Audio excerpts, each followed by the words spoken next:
Maraming salamat po, Mr. President. Mga ilang paglilinaw lamang po. Siguro po hindi naman tayo abot ng alas 7 ng gabi po, Mr. President. 4:30 pa lang. Mr. President, despite capacity building measures, many LGUs still score very low under the seal of good local governance criteria. Gusto ko pong malaman, Mr. President, ano-ano po yung mga indicators that are consistently very, very low in their performance nationwide?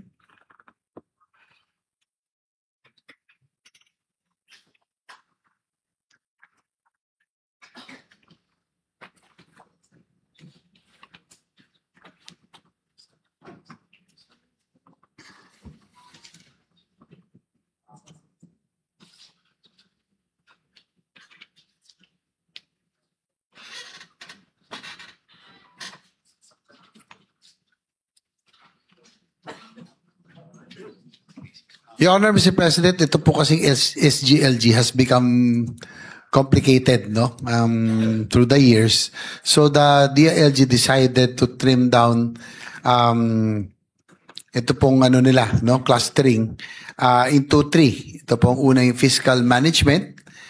Second is disaster preparedness and resilience. And last but not the least is innovation, Mr. President, para po mas this will be the simplification of the SGLG framework by grouping from original 10 governance areas, ngayon po ay 3 na lang, Mr. President. So, na-simplify po sa 3 magmula sa 10 indicators. Ano po ang relative weights po ng natirang indicators? Halimbawa po, kung 3 na lang, baka yung isa 50%, yung dalawa 25-25, kaya 100. Tama po ba yun?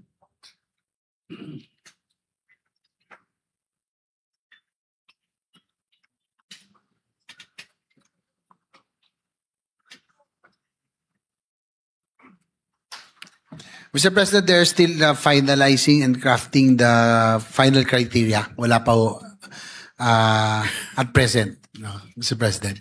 And also just to note, ito pong SGLG, which at present is an annual award for all LGUs, will now be every 3 years, no? Para term-based na po ang kanila pong innovation.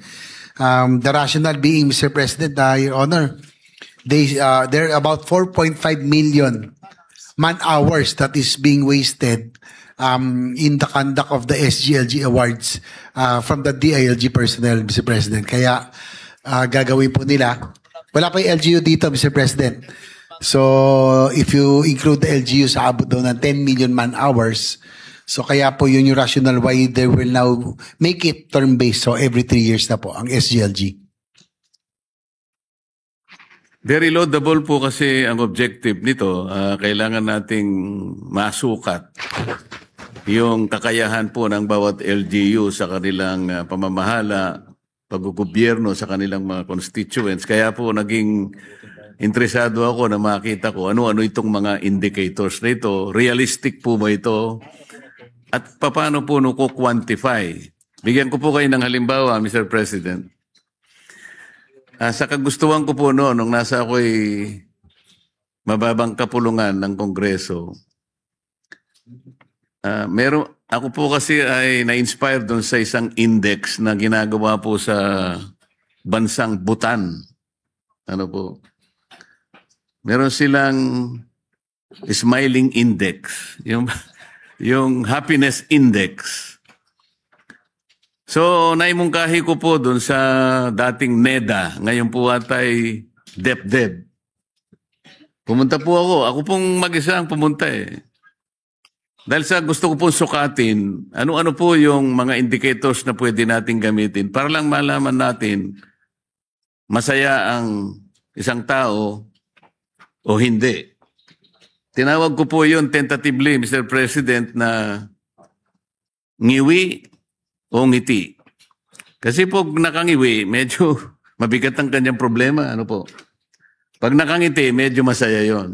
Ang ginawa ko po, nagpunta po ako sa opisina ng NEDA.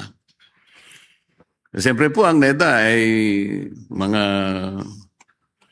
talagang ginagalang po natin dyan sa paggawa ng mga indicator. Sila naman po ang ating mga national income accountants. Nakipag-meeting po ako sa kanila. Inabot po siguro ako ng mga 2 linggong nakikipag-meeting. Tulungan niyo po akong maghanap ng mga indicators para lang po, meron na po akong mga respondents po na organize ko na po sa bawat probinsya. Tingnan niyo po itong aking bilang ng mga respondents. Kung tama, ang kulang ko na lang po yung indicators. Ako po pinangakuan, Mr. President. Tuwan-tuwa po akong umuwi at alam ko, sabi po nila, in 2 months' time, we will be able to assist you at maaari pa po nating i-train ng konti yung mga respondents po ninyo. Weekly naman po kasi yung gusto kong mangyari. Para sa ganun, halimbawa sa week na ito, medyo ngiti po yung nakangiti kung masyadong maganda yung pagkakangiti o konti lang ang ngiti o kaya nakangiwi. Napakalaking bagay po kasi doon para nasisiyasat natin kung nakaganap po tayo sa ating mga tungkulin o kaya nakikita nila yung ating araw-araw na pumumuhay kung bumibigat o hindi. Kaya po napaka-interesado sa akin nito dahil hindi po ako nagtagumpay. Akala ko po 2 months lang, naghihintay po ako. Inabot po ng 2 years. Inabot po ng 5 taon. Hanggang sa nakalimutan ko na po, Mr. President. Gusto ko nga po sanang itanong nung budget hearing, kaya lang nakalimutan ko rin po Maganda po ito Pagka nasusukat po natin yung sa governance ng local governments, nagiging guide din po natin kung sino-sino yung nakapagbibigay ng kasiyahan sa ating mga leaders at napapasaya po nila ang kanilang mga constituents. Tama po ba ako, Mr. President? Yes, we are giving honor, Mr. President. Talagang through the years, yung SGLG really created awareness on the different LGUs to really strive and to try to get this award. Parang bragging rights ika nga, pero at least they are improving their ordinance, their governance in the process as well, Mr. President. Napaka-importante po kasi, Mr. President, yung nakapagpapasaya tayo, napaliligayan natin ang mga constituents sa mga programang atin pong ginagawa. Katulad po ng ginawa ng ating Secretary John Vic Remulla, sa aking palagay po ay kailangan po meron siyang commendation dito. Napansin ko po kasi noong January 2025, inalis niya na po yung criteria na dapat po yung nagsusupply ng mga fire trucks. Meron na siyang parang record ba ng performance, 10 to 15 years na siya yung meron siyang record na ganun. Ibig sabihin, kung halimbawa po ay nakapag-supply lang kayo ng 1 year, 2 years, hindi kayo qualified. Kaya po sa loob ng halos 20 taon, napansin po niya na sa Bureau of Fire, 2 lang po ang suppliers, Mr. President. Parang na-concentrate sa 2 sapagkat maaaring ganun po ang mangyayari dahil sila na lang po ang nagsusupply. Pero nung alisin po ni Secretary John Vic yun, lumilitaw po yung mga sumunod na binili po nilang fire trucks, magmula po sa 15 million bawat isa, naging 8 million po. Sa Makatwid, nakatipid po sila ng 7 million sa bawat unit po ng fire trucks. Ito po isang bagay na kailangan pong mabigyan ng commendation ng ating mahal na Secretary. Congratulations, Secretary John Vic.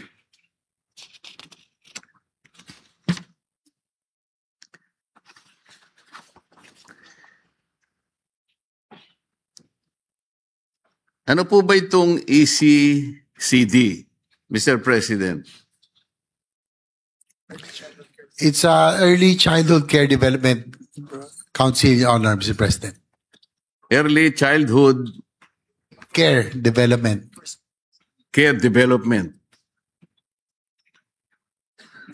Hindi po ba sa DSW dito, Mr. President? Sa inyo na po ba ito? Eh bakit po napunta kayo sa pag-aalaga ng mga bata? Eh, hindi po bang inaalagaan nyo mga pulis at saka mga bumbero? Bakit po pati bata ang inaalagaan nyo na? Baka po kayo Your Honor, Mr. President, tama po kayo. Dati po ay that was before under DSWD. But since most of the daycare centers are in the LGUs, barangay halls, no, may mga sa barangay halls, so it was transferred to the DILG supervision, Mr. President. Nakabuti po ito, Mr. President. Meron po tayong may bibigay ng mga datos o pangyayari na mula po sa DSWD ay kayo na po ang kumupkup dito sa responsibilidad na ito, Mr. President. Your Honor, Mr. President, that remains to be seen as this will only be implemented this coming May 2026. Ang alam ko po itong ECCD, Mr. President, sa DepEd po ito. Co-chair po ang DILG and the DepEd, Mr. President. So sa mga tweet po sa pag-aalaga po ng dalawang ahensya, DepEd at DSWD, minabuti po nilang ibigay na lang po sa inyo, Mr. President. Tinanggap naman po ninyo ng buong puso, Mr. President. Your Honor, Mr. President, it will be DepEd, yes, DepEd and DILG, since it is stipulated now under the law, under an RA 12199. So, co-chair po talaga ang DILG and DepEd tungkol po sa ECCD, Mr. President.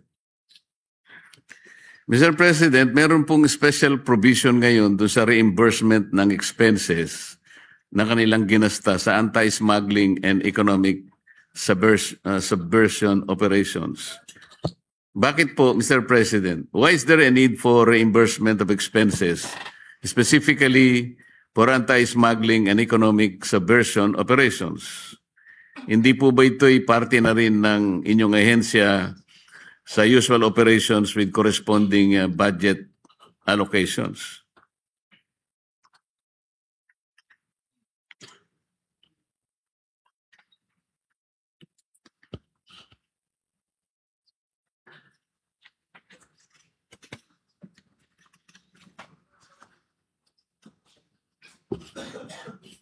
Your Honor, Mr. President, according to our DILG Secretary, they have not received any reimbursement, no? They just request.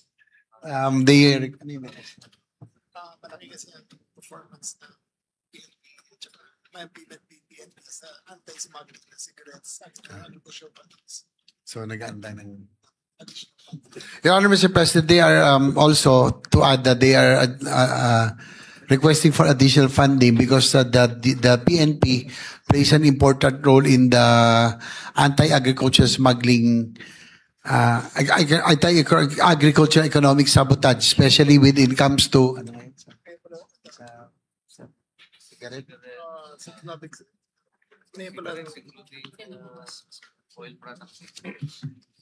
ito po in the oil and there's oil and agricultural products and even cigarettes. Malaking bagay po yung nagiging papel po ng PNP, in arresting those violators. So po yung so that's why the reimbursement of expenses incurred in the anti-smuggling and economic subversion operations they are requesting, no, so that they can perform better yung kanila pong enforcement capability. Kasi ngayon po, kumukuha sila ng pondo kung saan-saan. So for them to be able to perform their tasks as mandated by the anti-agricultural economic sabotage law, they are seeking for, requesting for reimbursement of expenses incurred, Mr. President.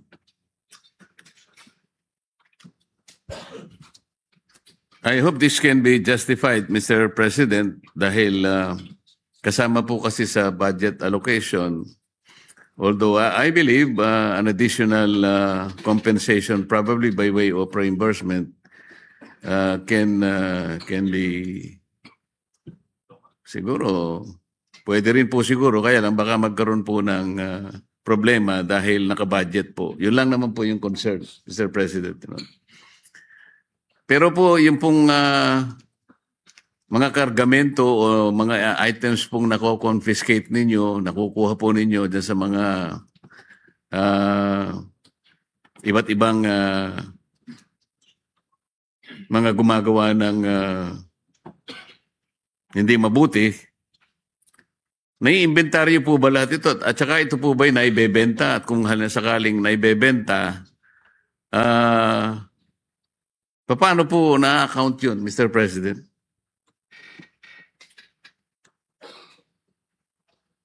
At saka legal po ba yung ibebenta po? Sapagkat confiscated items, so mga illegal po yun eh. Yes, Your Honor, Mr. President, those that are seized, no, are turned over to the courts, and the court, it's the court's discretion and disposal, Your Honor, Mr. President. Wala pong naibebenta. Wala po silang I don't think the DILG has that mandate now, Mr. President. So it's the courts that will have the discretion. Salamat po.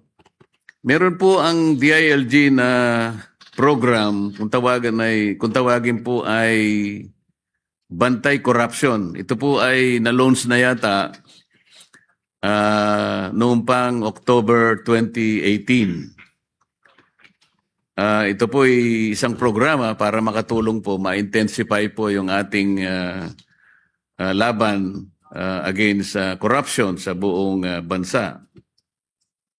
Ito po yata ay nagawa para siyang maging leader ng ating mga anti-corruption efforts at sa mga activities ng ating departamento. Pwede po bang malaman natin ang mga naging output natin, ang ating pagtatagumpay sa programang ito para malaman naman po ng ating mga kababayan na meron po namang ginagawang ganito ang DILG, lalong-lalo na po yung corruption na alam po natin ngayon ay biglang nabuyang-yang sa buong kapuluan dahil ito po ngayon ay nasangkot na pati po yung ating mga flood control projects. Sa inyo pong programa, meron po ba kayong naibahagi, halimbawa, dito sa pinag-uusapan at iniimbestigang flood control projects, ano po yung naging participation po ninyo?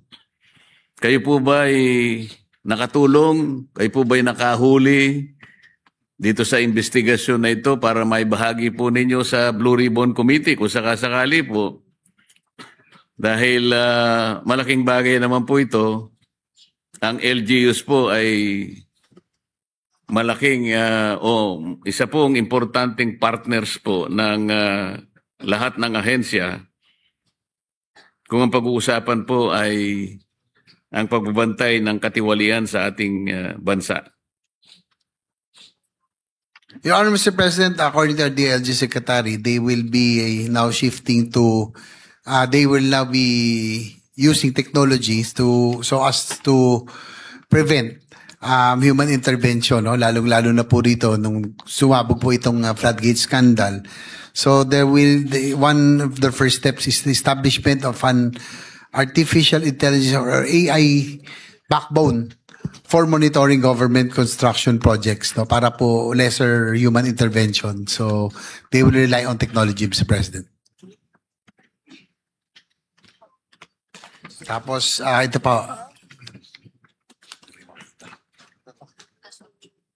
Here the accomplishment, Mr. President, as of December 2024, 792 LGUs participated in BK programs, reinforcing public accountability webinars, 412 LGUs reoriented on public accountability, 100% of complaints against LGU officials and employees acted upon, and one policy recommendation developed, Mr. President. 10 minutes. Kasi po ang iniimbestiga pong bilang ng mga flood control projects hindi po bababa sa 9,000 projects. Iniisip ko po, Mr. President, sa dami po ng LGUs natin sa buong Pilipinas, ang barangay, mga barangay lamang po ay 42,000 mahigit na po, Mr. President.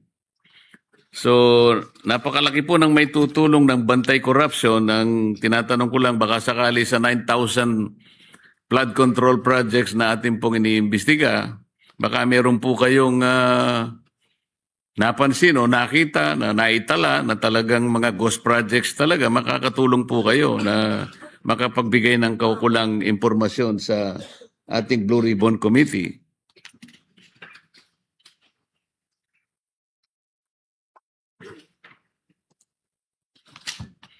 Nasaan na yung application na tinitingnan natin ganyan? Mr. President, what happened in the past? So, because with the advent of with this floodgate scandal, ang nangyari po talaga, unfortunately, there are LGUs that are not even aware of this anomalous projects, no, according to the DLG Secretary. Ito nga po yung napag-usapan natin ditong sa Gasa na talagang isinaksak na lang. So now with all of this, the reforms that we will be introducing this time around by requiring at least a sanggunian resolution or request from the sanggunian or RDC, from the RDC, dapat may RDC approval na po according to master plan, so that yung pong existence or having anomalous projects will be prevented, Your Honor, Mr. President. So we will be having a lot of safeguards, no, as a result of this floodgate scandal, Your Honor, Mr. President. Pero ang ano po ng DLG is really to turn to technology this time again, so as not to depend on human intervention para po maging AI driven. So ito po yung kanilang proposal, Mr. President. Napaka-importante po kasi, Mr. President, lalong-lalo na po itong program na ito ay nakabatay pa sa Sustainable Development Goal at tinitingnan ko po ang inyong programa at ang DILG outcome framework pa nga po ay promoting accountable, transparent, participative, and effective local governance. Kaya iniisip ko po, napaka-effective ng programa na ito at tinakala ko po na dahil sa effectiveness na ito, na sana'y nakabahagi man lang kayo doon sa ginagawa ngayon ng ating pamahalaan na talagang usigin natin kung sino man ang talagang pinag-ugatan ng lahat ng ito. At ang inyong programa po ay isa sa makakatulong na maging partner po ng Blue Ribbon Committee, Mr. President. Tungkol naman po sa ating kapulisan, sa kagustuhan po nating maging effective sila, gusto po naming malaman, on the average, is the monthly budget allocation for the MOOE ng bawat isang istasyon ng pulis, magkano po kaya on the average ang kanilang MOOE, Mr. President?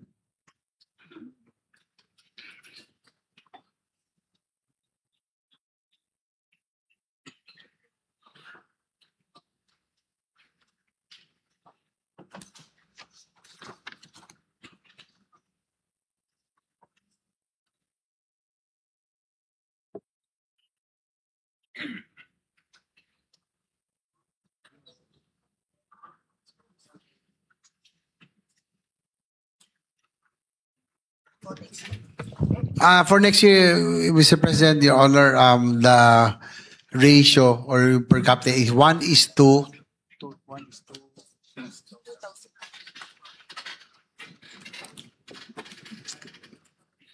1:2,000, Mr. President. Sana po yung ratio ay sapat at makabuluhan, Mr. President, na pinag-uusapan natin kasi pagka hindi po sapat, ay alam naman po natin yung kanilang daily sustenance and operations maaaring makaapekto sa kanilang performance sa araw-araw. Maaaring ito po ay magdulot pa ng mababang accomplishment at maaaring matukso pa ang ilan sa kanila, kung hindi man lahat, sa mga illegal na transaction. Kaya importante po na nakasasapat po yung pang-sustain po sa kanila sa araw-araw. Increasing their salaries and benefits alone will not result in better performance. It must be accompanied, Mr. President, by adequate and reasonable support in their daily operational needs. Kung tama po ako, ay paki-confirm nyo lang, Mr. President.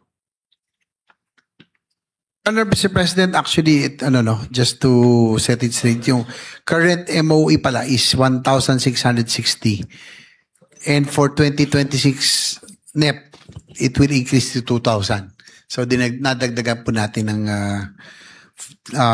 kaunti, no? Ng 340 MOE, Mr. President. Puntahan po natin ang mga barangay, Mr. President.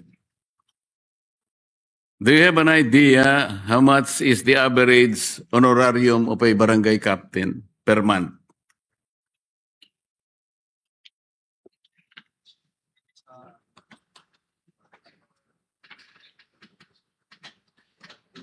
Your Honor, Mr. President, they don't have the data later on, but it depends on the capacity of the barangay, no? Nasa kanila po yun, kung ano po yung kaya nila ibigay na allowance, no? Sa mga DLG, sa mga barangay officials, Mr. President.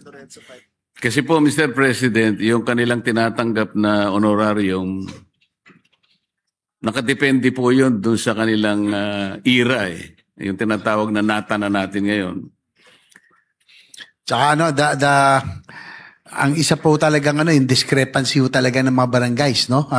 Like for example, the richest barangay in the country, which is Barangay San Lorenzo in Makati, has a budget of 500 million, whereas the poorest barangay, one of the poorest somewhere in Sulu, has about 400,000. 4 million, nasa 4 million pala, from 500 million. Tapos 4 million. So, medyo may kalakihan po yung discrepancy, Mr. President. Tama po kayo, Mr. President. Yung budget at saka yung honorarium na tinatanggap ng mga kapitan, merong direct correlation po doon sa era nila.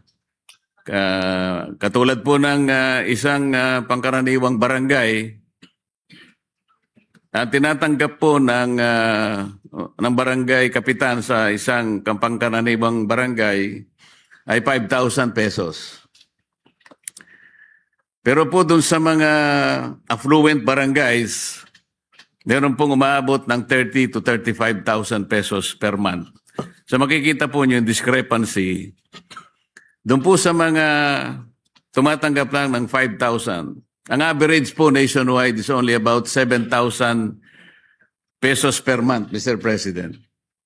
Ang ibig lang sabihin po noon, dito po kasi sa Metro Manila, yung monthly na salary po ng ating mga kasambahay ay naglalaro na po sa 7,000 to 8,000 pesos a month. Sa mga tweed, ang average po na tinatanggap na honorarium ng kapitan ay yun din po yung tinatanggap ng ating mga kasambahay. Pero ang kanila pong tungkulin ay 24/7. Wala naman silang insurance, wala silang GSIS, wala naman silang SSS. Alam po ba nyo kung magkano ang honorarium ng isang tanod, Mr. President? Yung average.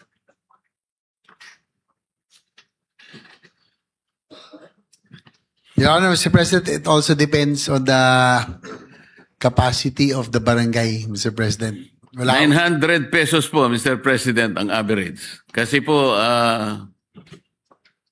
pinagsikapan ko pong aralin ng konti yan. nakapag-interview po ako ng halos 1,000 kapitan sa ating buong kapuluan nung ako po ay nasa House of Representatives. Ang average po is 900 pesos per month. Sa iba po mga affluent, merong 2,500, 3,000. So ang discrepancy, ang disparity, talagang malaki po, Mr. President.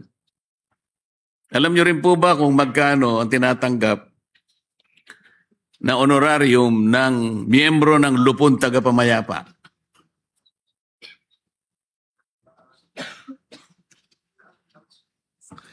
Ayun, yan din, depende. Meron daw halos na libre because some iba po lupon ay talagang dapat Totoo po yun. voluntarily.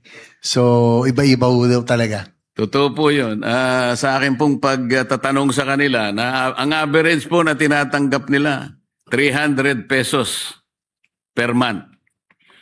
That's correct, Your Honor, Mr. President, according to Noong pong DLG. tinanong ko yung isang barangay sa Maynila, ang una niyang sinabi sa akin, 3,000 pesos, sabi niya. Teka muna, baka nagkamali ka, sabi ko, Mr. President.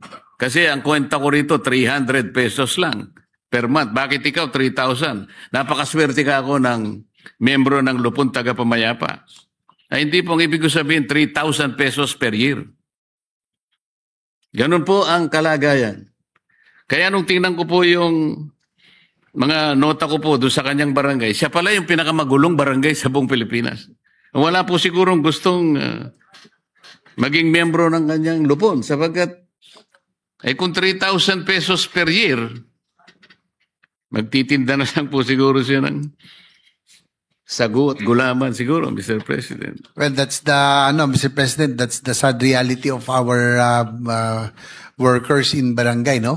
Sama na natin yung barangay nutrition scholars, barangay tanod, lupon, and the BHWs, Mr. President. Ito po yung mga nag-file nga ho tayo na muntik na may pasa Magna Carta for Barangay Health Workers. Unfortunately, nag-withdraw ang house, but a BHW earns as low as 500 a month in low-income LGUs. Pero alam naman natin, BHW, ito talagang umulan, umaraw, talagang umiikot po ito.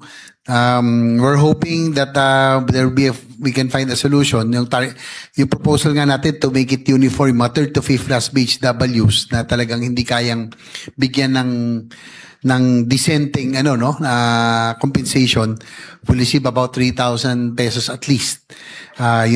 Yung first class and yung second class to city kasi medyo magaganda yung kanila pong allowance. Kaya lang ang problema kasi dito yung barangay nutrition scholars, barangay tanod. So, Mr. President, probably we can already look into this if we can, yung magkaroon tayo ng Magna Carta for the barangay volunteer workers, no? Kasama na natin BHWs, tanods, barangay nutrition scholars at lupon at iba pa. So that it will be standard. Yung naman po, yung kanilang at least decente, yung at least yung kanilang maibigay na, although voluntary nature, at least yung nabibigay naman lang compensation or allowance sa kanila will be at least we can call decent enough, Mr. President. Meron po tayong panukalang batas na Magna Carta for barangay po, pero yun po ay sa aking pagkakaalam, nilumot na po sa House of Representatives. Kaya ako po ay meron panukalang batas na ina-address po itong ating pinag-uusapan ngayon. Sana po sa mga susunod na mga panahon ay matalakay po natin at matulungan po natin ang ganitong kaawa-awang kalagayan ng ating mga manggagawang barangay. Huli na po ito, Mr. President. Gusto ko pong maitanong, napakarami po kasing mga proyekto na ginagawa ang mga barangay. Meron po silang hapag. Ito po ay halina't magtanim ng prutas at gulay. Tama po ito, Mr. President? Yes, the DLG Secretary and the DLG families are nodding their heads. So they confirm. Meron pa po kayong bida, Mr. President. Ang bida ay buhay ay ingatan, droga ay ayawan. Tama po.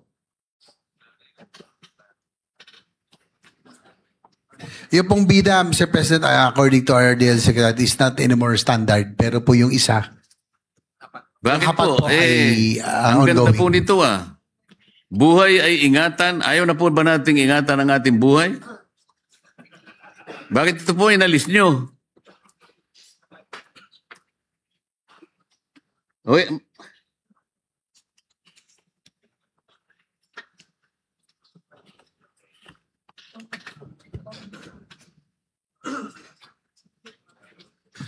Your Honor, Mr. President, according to our Secretary, they concentrated on the supply interdiction, hindi na po yung sa consumption. In fact, they were able to reduce the annual consumption from 14 tons to Six tons last this year. from 14 tons, and they were able to seize about 6 tons this year. So nag-concentrate sila sa ano po, sa supply, pagpigil ng supply, Mr. President, Your Honor.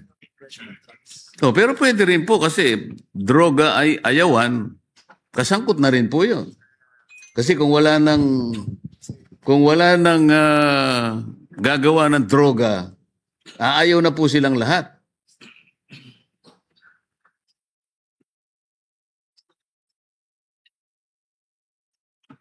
Your Honor, Mr. President, according to the LG Secretary, that yung slogan-based programs is not as effective as yung kanila pong strategy ngayon na talagang yung supply, ang supply po ang putulin. Yun po yung kanilang strategy ngayon, really to get to the kill, kumbaga prevent the further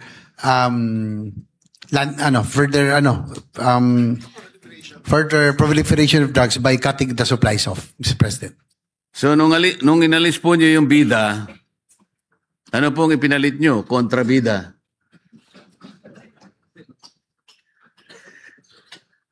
Meron pa po kasi kayong bukal Ang ibig sabihin, buhayin ang kalikasan. Meron pa po ito.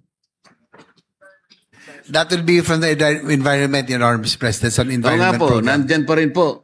Yung daw po, yung wala na raw pinad sa bida, hindi na contra supply daw ho ang kanila. Pwede rin, kontrabida.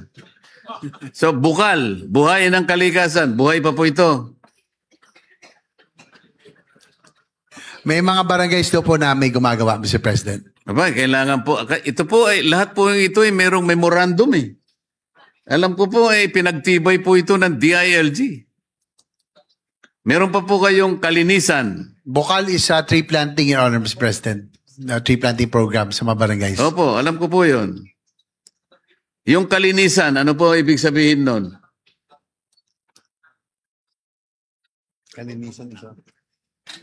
Kalinisan, Mr. President, is solid waste management, Your Honor. Opo, pero meron pong yun May ibig sabihin kasi ito po ay mga acronym Ano po yung kalinisan? Ano yung sabihin ng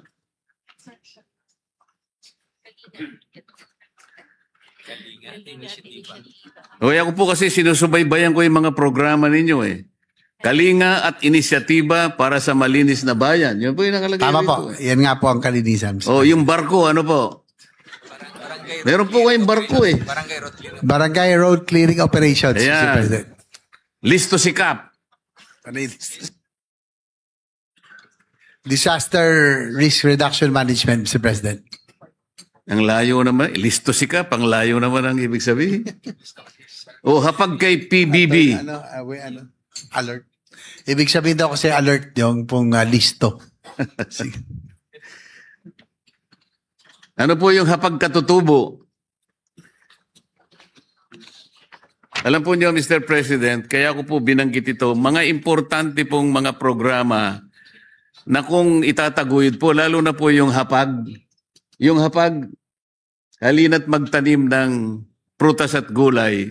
Mr. President, Mr. Chair, iimbitahan ko po kayo minsan sa aking bahay. Doon po sa paligid noon, makikita po nyo, meron po akong tanim Every 3 days or 4 days, nakaka-harvest po ako ng okra, ng talong, kamatis at konting sili. Totoo po ito. Nagkamali lang po ko. Dapat na nalitrato ko po para sa gano'n na ipakita ko sana sa inyo. Importante po lalo na ngayon na talagang hirap na hirap po tayo. Napakaraming mga kababayan nating naghihirap. Kung may taguyod lang natin yung programa na yun, kahit na yung hapag lang na yun muna, ang laki po ng may tutulong. 42,000 or more barangays in the country. Kalahati na lamang po doon siguro yung mga pagtanim, may taguyod yun. Ang laki pong may tutulong, contribution sa ating food sufficiency program, Mr. President. Yes, Your Honor, Mr. President, the DNG Secretary has committed that that this will be integrated, Your Honor, Mr. President. Talagang they will implement this very important program, Mr. President. Maraming salamat po, Mr. President, sa oras na ibinigay niyo sa akin. Maraming salamat, Mr. Chair. Maraming salamat din po, Senator Marcoleta.